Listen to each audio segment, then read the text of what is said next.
This is a Porsche 911 GT3, and this car just so happens to be mine.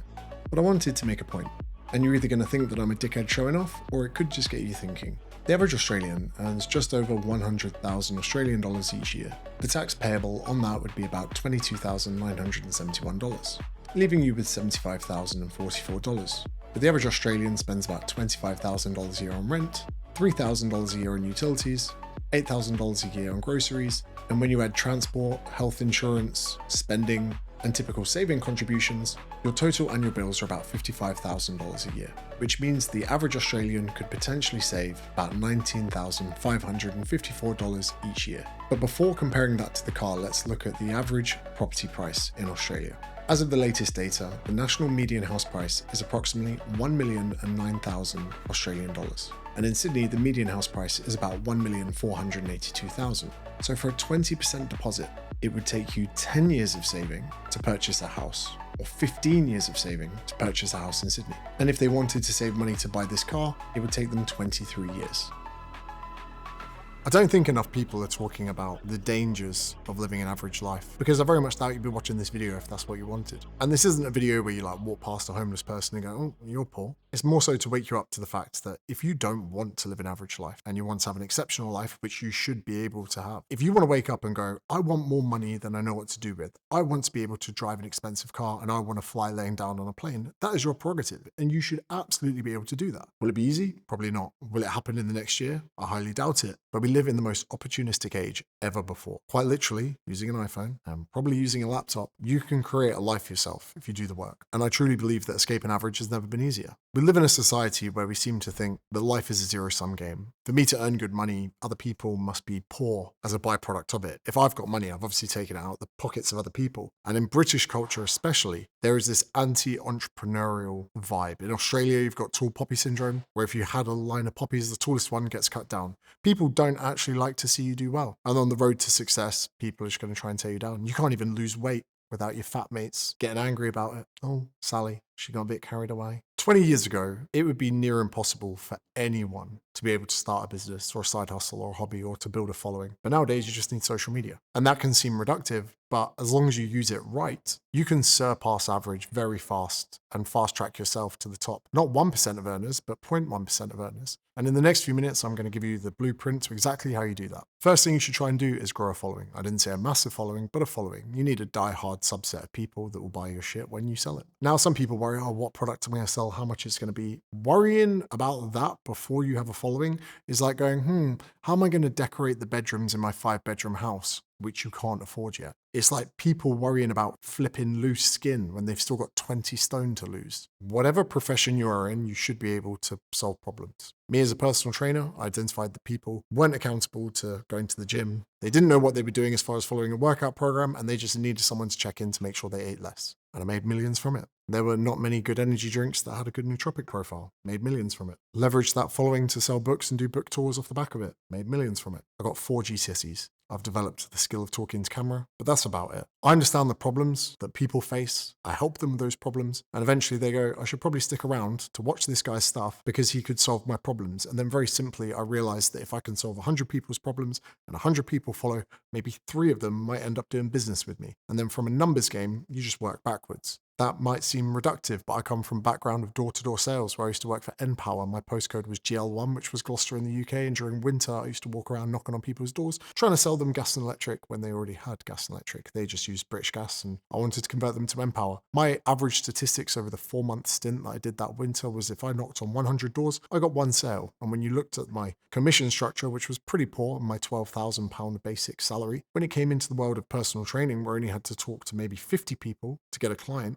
that would be recurring revenue of thousands of pounds a year. So, wow, this is easy. Then when it came to the world of online social media, what? You're telling me that I just need to post 1 video a day and in a few years I could have a following that could support me and my family and my travel and all of my holidays and everything else in between? This is so easy. I haven't even got to leave the house. Right now, I'm only about 400 meters away from my house. My biggest concern in life, if I'm completely honest, is that the Porsche 911 GT3 outside doesn't get warm. I don't leave the postcode that often because everything is so close. Unfortunately, I believe that we are gaslit into life. It's like go to school, work hard, don't get in trouble, then go to university. Oh, that looks expensive, but you might get a better job, but you very rarely do get a better job. Then you come out of university and you need to get a job because now you've got student debt that you need to pay off. And you're kind of there thinking, that was kind of a lot of money and I didn't really learn that much, but I did have a lot of nights out. And then you start a job and you're kind of not really enjoying it, being like, oh, it's because I'm 21. No one else is enjoying it. This must just be part of being young. And then you kind of think, oh, maybe I'm not supposed to enjoy my job. I'm just supposed to do my job so I can pay off my student loan and my rent and maybe go to Ibiza for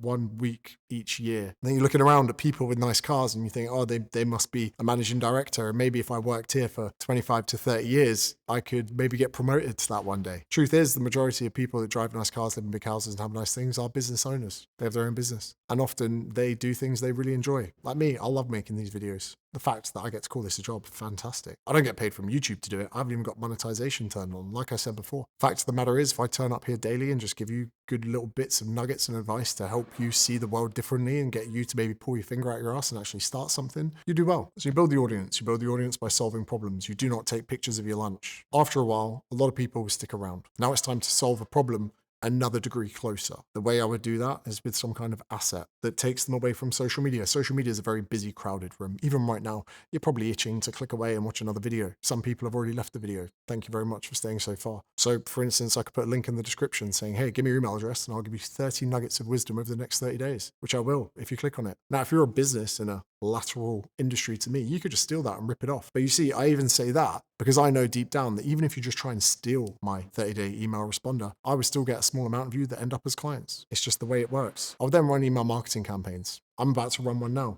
It's Christmas Eve today, and I'm going to put my prices up in the new year. So I'm going to engage every single person on my email list and say, hey, beat the price increase by joining now. That's not something I want to talk about on social media. It's something I just want to hit my email list with. Maybe on the 2nd of January, I might be feeling rather generous. I might say, hey guys, I haven't put the prices up yet. You've got 48 hours to join. I might even push it back to the 14th of January. That's not a promise because I know that a lot of people seem to think that January, everyone's going to be like, new year, new me, let's go. And then the 13th of January, they're going to go, wow, I still haven't got anywhere near the amount of clients that I wanted. I hit them then, and I'll even say in that email, hey, I thought you probably thought you would have more clients at this time of year. If you do not start doing things properly with strategy, you will stay like this for the rest of the year. Then probably some people will join. Then from there, you just have to have something that is very good as a product, course, offering, or service. In the onset, you don't need to have a fancy app. People could just hire you, whether you're a coach, yoga instructor, jiu-jitsu coach, whatever it is. Then you could build some kind of platform where you don't have to repeat yourself so much. That's what I'd recommend. Because when you do give people your time on calls, helping people, as a personal trainer, after doing 1,000 hours on the gym floor, I kind of realized, hold on, let's record these videos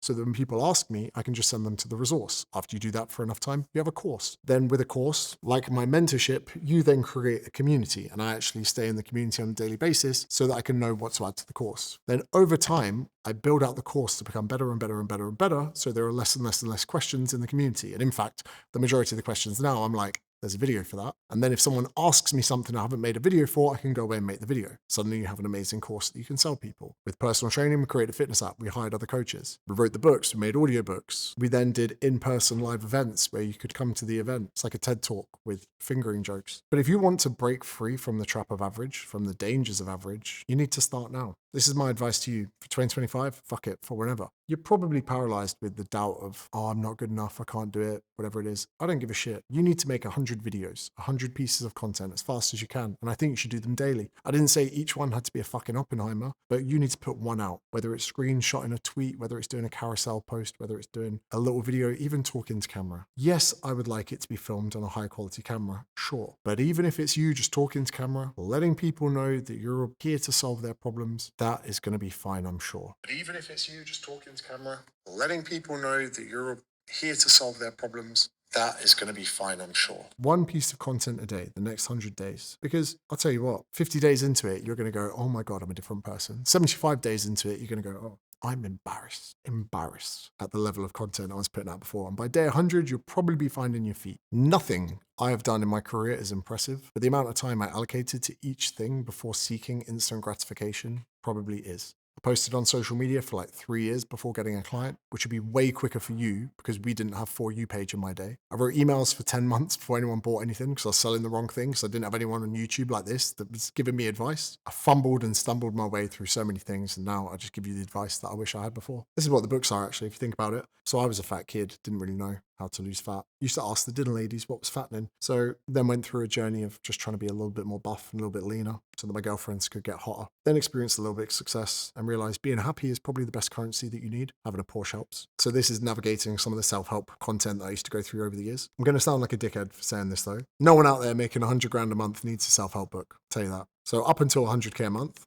read these. But when you're there, you won't give a shit about what someone puts in a book. And then this one was that a lot of people seem to think I was a confident person. I disagree. I wouldn't say I'm that confident. Just whenever the path of action presents itself, I take it. More of an opportunist than a confident person. You got two paths in life. You can either do the thing or not do the thing. If you don't do the thing every time the opportunity presents itself, you need an excuse to help you sleep at night. And usually, I'm just not a confident person. Feels that. But every time you have an idea, if you make it a piece of content, every time you see someone attractive and you ask them for their number, every time there's a sniff of an opportunity for a job and you put yourself out there, in enough time, people will turn around and go, wow, you're a bit of a confident person. It's not confidence, it's action. Please do not settle for average, because there are lots of things you should want to do in your life, and if you do it averagely, you'll probably run out of time. You definitely run out of time. And your only way out would be buying the lottery. YouTube is a very smart bugger and has probably recommended a video here that you watch from my channel, so please go ahead and watch that, because I think it could be of value. Merry Christmas.